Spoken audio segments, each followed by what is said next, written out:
Ethan at least is apologizing directly to the people. This is like probably the most thing that the actual dude who did pay for the deepfake AI porn. That dude has not, like, as far as I know, directly apologized to them. That video was just kind of like weird as and him just being like, it's just a moment of weakness, it's not a pattern, I have the receipt, I don't know if I should show you the receipt, should I show them the receipt? Like, what the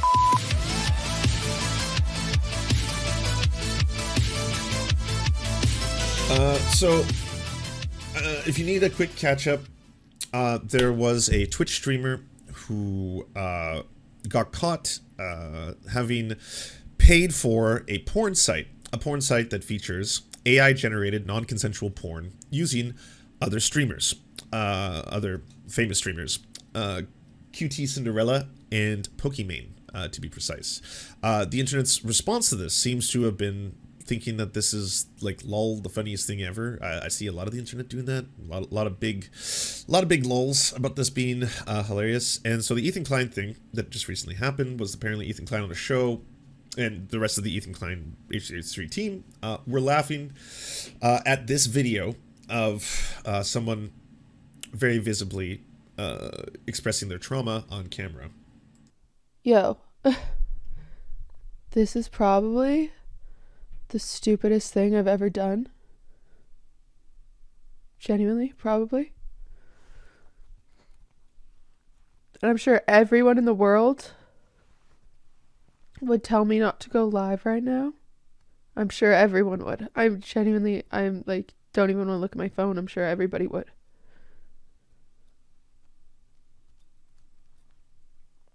But I wanted to go live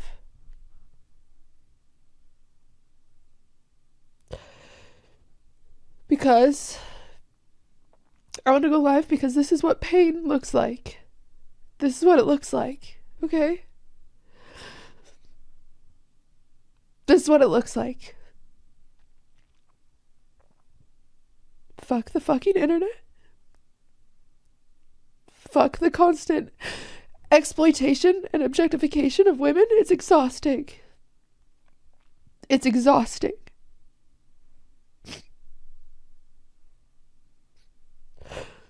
Fuck Atrioc for showing it to thousands of people. Fuck the people DMing me pictures of myself from that website. Fuck you all. This is what it looks like. This is what the pain looks like. Okay?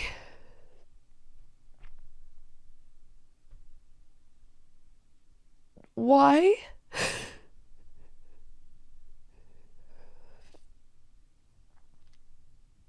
Why?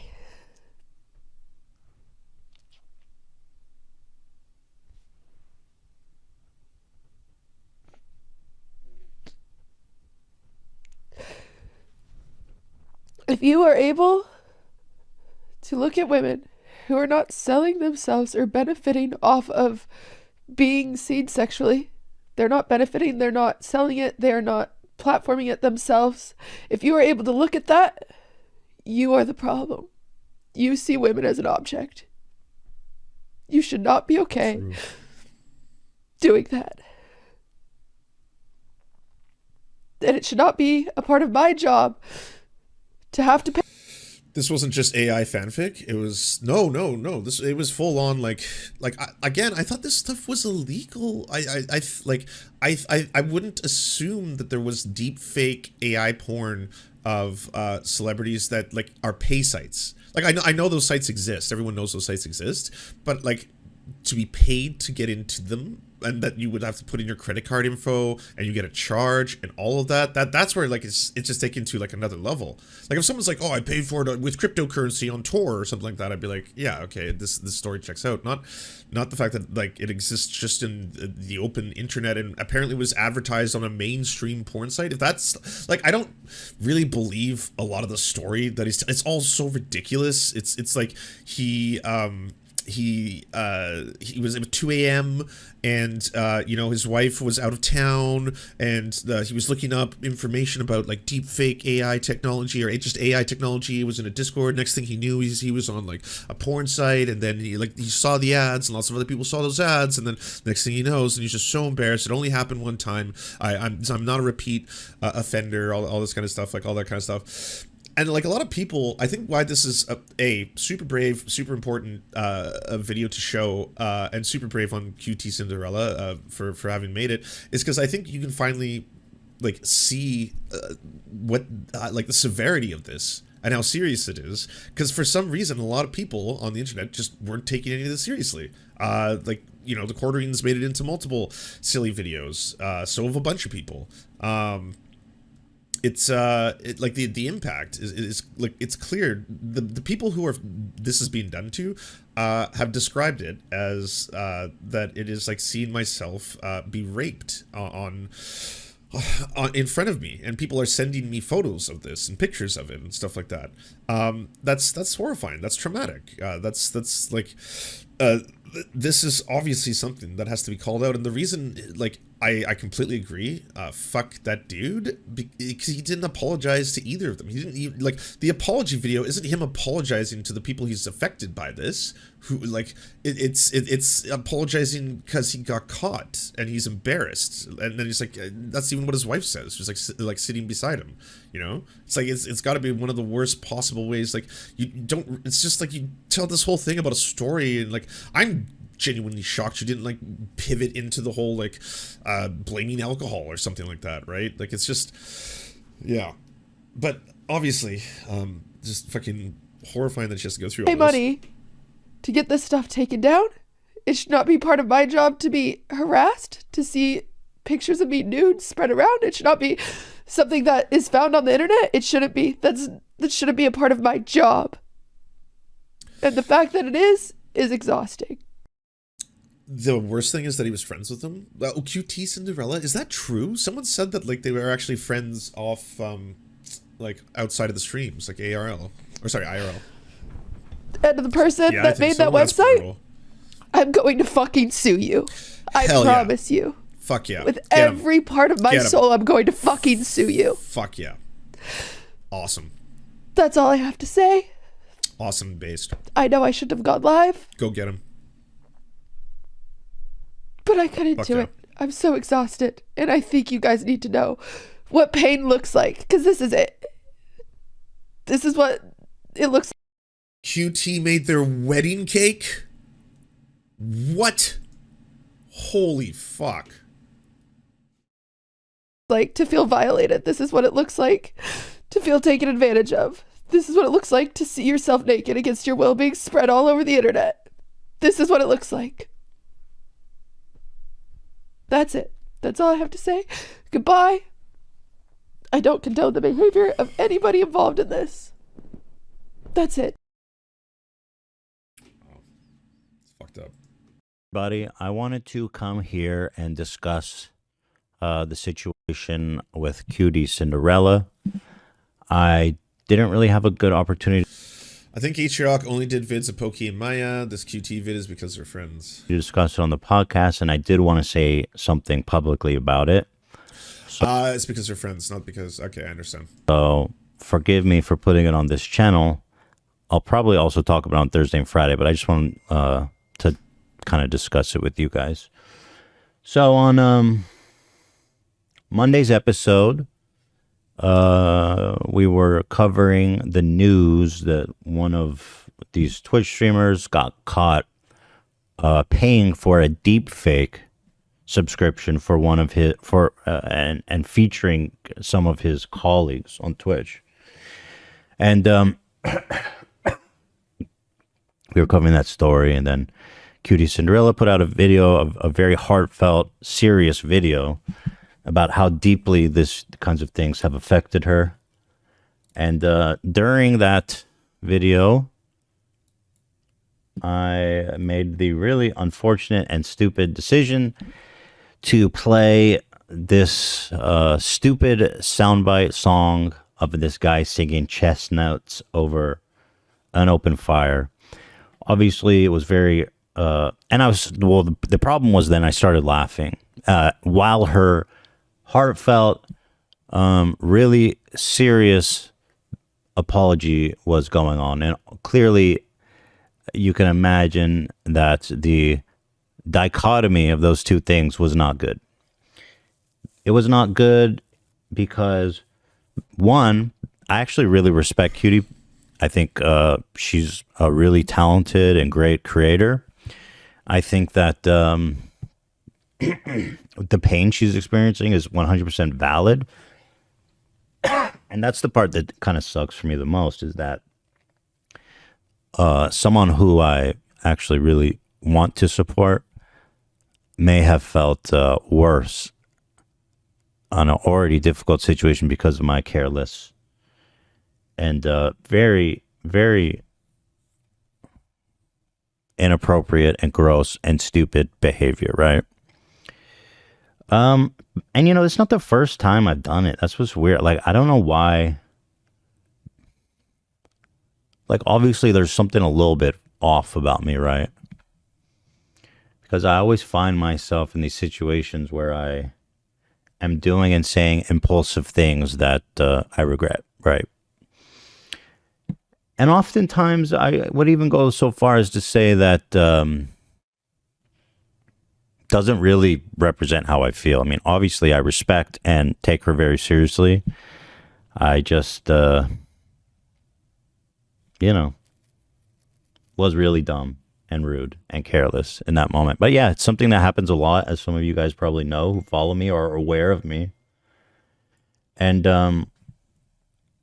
yeah, I don't know why. I've tried to be mindful. I think I've made progress in some areas and in some areas not. I've tried to be mindful of these of preventing these kinds of things from not happening. And obviously, the fact that I'm doing a live show makes everything. Like, if it was, I mean, listen, if it was recorded, I would obviously erase it, right? That'd be obvious. And if I could take it back, I would. But I can't do that, obviously, right? So I don't know, man. I don't know what it is. I don't know why I do these things. And it's quite unfortunate. And I understand a lot of people were offended or thought it was tasteless, and I totally get that, And most of all, though, I apologized. After it happened, I immediately went to Twitter and apologized to Cutie. She doesn't have to accept my apology. I don't know if she accepts my apology. But I did apologize to her immediately as the show ended. And I also apologized to Ludwig, even though it didn't, you know what I mean? I felt like apologizing to both of them because I respect them both, you know what I mean? And I feel bad that I look like such a psycho, a mean-spirited psycho is what I looked like.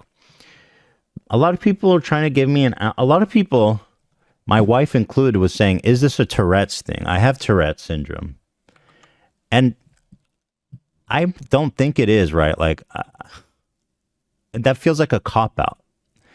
But I'm trying to understand, why am I like this? And like, it's just kind of nuts how I keep doing these things. And I keep doing these horrible things, right? Saying these horrible things. I did not know this, but one of the symptoms of Tourette's, here, I'll show you this.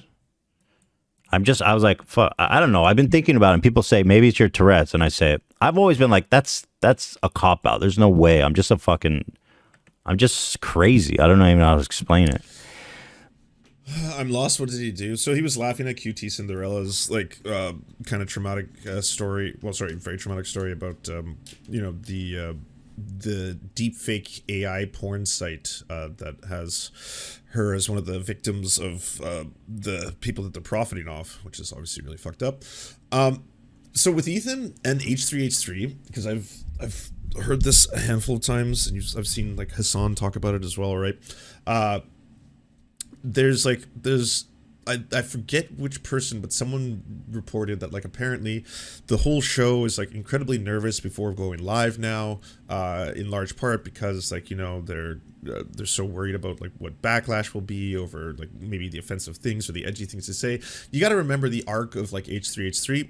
You go from basically like kind of like sketch comedy Vape Nation style stuff, which was really funny. It's like it's very old. They've been institutions for a long time, right? You go from that to very edgy, palling around with a lot of right-wing figures like Jordan Peterson, for example, but covering a lot of internet culture as well, but definitely being on the edgy side of the internet.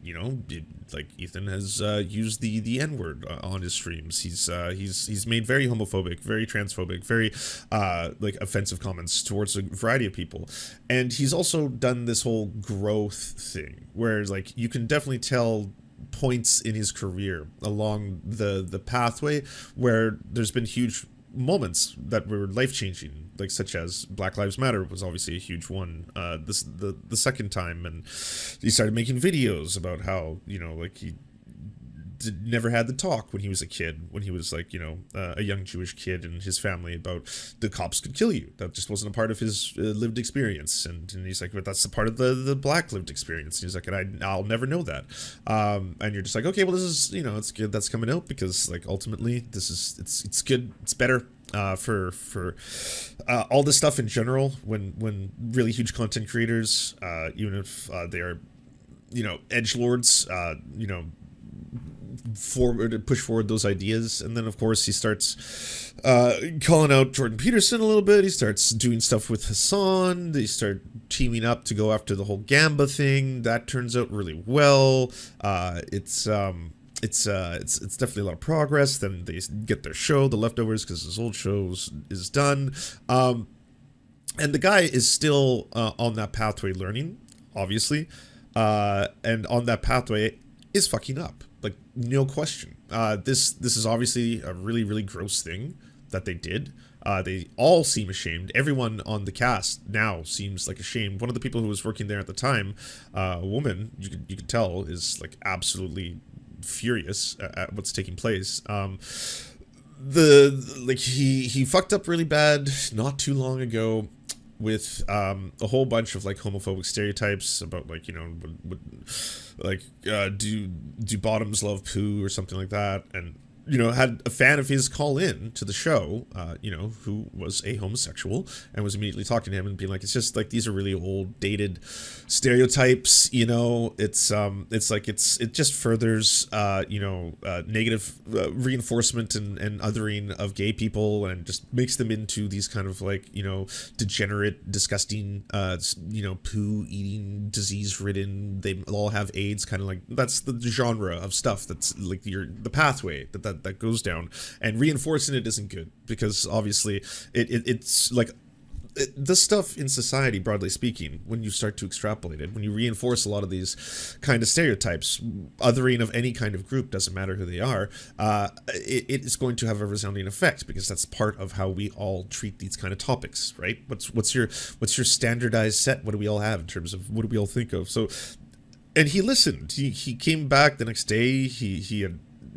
I think one of the things that H3H3, Ethan specifically, could benefit from is talking to people with his platform. It's not going to be as big a clicks. You can certainly pepper this in with other stuff, right? It's not going to, like, you won't get the same numbers you get when you bring on, say, like Ninja or something like that.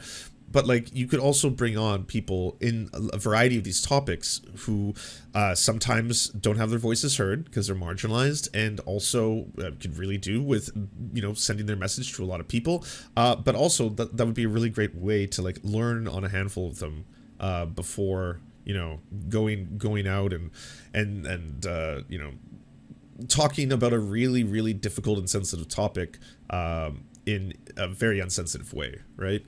But then, so I said, okay, with Tourette's, I've always kind of like buried my head in the sand. I know I have it, but since I was a kid, the more I thought about it, the worse it was. So my strategy of dealing with it was always kind of just to like forget that I have it, or try not to think about it, try not to have a daily presence in my life, to try to feel like just normal as possible. And for the most part, I do find that strategy worked. But I look up, and one of the top results for symptoms of behavior is compulsive behavior, impulsivity. You know what I mean? Lack of restraint. And these are some of the top things that are being listed. So I think it's a bit of a cop-out. I think I have control over these things. I feel I do. But I don't know. Maybe it has something to do with it. I don't know. Because I'm not really even sure how to describe it. And obviously, that doesn't absolve me of any blame, right? Like, I feel it's a cop-out. But maybe, I don't know how to describe. I don't even know how to explain it.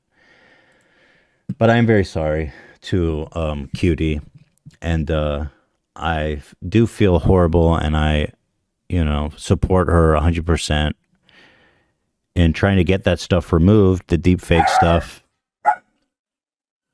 That's scary. And, I offered that I obviously been through a lot of legal stuff, and I have great litigators who work on just this type of thing. She mentioned she wanted to sue them. I had someone who used ADHD as an excuse to beat his ex-wife. What? Like, I have ADHD, and no, that's not a thing. I've never beaten a woman before. In her video, and I told her, and I want her to know that, if she needs resources, I would love to donate. Even if she's open to that, to fund this kind of thing. I strongly believe that this whole deep fake thing is like super insane. It might be legal because there's no laws on the book. I don't know the legality of it. It hasn't really been tested in court that I'm aware. So I think it's a noble and good cause for her to do that. And it could actually make a difference if she were able to get like some kind of law about doing deep fakes of real people like that. So I just want to apologize to everybody, and especially to QT, who I respect and actually think very highly of. And I'm very sorry, guys. And will continue to try to do better and be more mindful. Was he the one looking? No. Ethan was not looking at the AI porn. He was watching the video of QT explain like how violated she felt and visibly upset by this entire thing, and laughing at it. Like, one of the worst ways you could probably interact with that video is just to start laughing at it, and then playing parody songs about a person who's talking about how violated they feel. So yeah, I mean, Ethan at least is apologizing directly to the people. This is like probably the most fucked up thing, that the actual dude who did pay for the deepfake AI porn, that dude has not, like, as far as I know, directly apologized to them. That video was just kind of like weird as fuck. And him just being like, it's just a moment of weakness. It's not a pattern. I have the receipt. I don't know if I should show you the receipt. Should I show them receipt? Like, what the fuck? But anyways, yeah. They're doing some growth. Do you enjoy the Serfs but prefer not to have to use your eyeballs? Many are saying this. Well, we've got the solution for you. It's the Serf Times in podcast form. Available on most major podcasting networks now. If you enjoy it, please consider leaving a good review and feedback, because it really helps the show out, apparently, and it's free, just like the podcast. To our gods, Xander Corvus and Peyton L. Juste, we shall spend many a generations building mighty cathedrals in your honor. To our monarch, Tom Spiker, we are but your oafish jesters, here to offer you a laugh at any opportunity. To our brave knights of the Round Table, Rachel K., Izzy Solidarity, Victoria Bell, Sebastian Demmel, Mark Harmon, Benji Arney, Scary Earth Human, Tony, DM Rivera, Resident Scarecrow, Sir Nickus, Cheryl Alvarez, Ruby Kelly, Brandon, Words Greenwood, Everything Important, Hegbert Celine, Matthew Scarborough, Stellar Vision, Ariane McCarthy, Doug Cady, Daniel Sutton, Jenna Tao, Dark Puppy, Quiet One 85, Anna Loves Riley, Omni, Riley and Anna, Poodlehawk, Multimondi, Trevbot EXE, Brian Ephraim, Anthropophojack, Catherine, Ramon Acosta, Incosin, Ralph Parler, Violent Orchard, Political Puppy, La Media Panza, Todd Buckingham, and Todd La Jeunesse. We salute our valiant heroes off to fight injustice everywhere.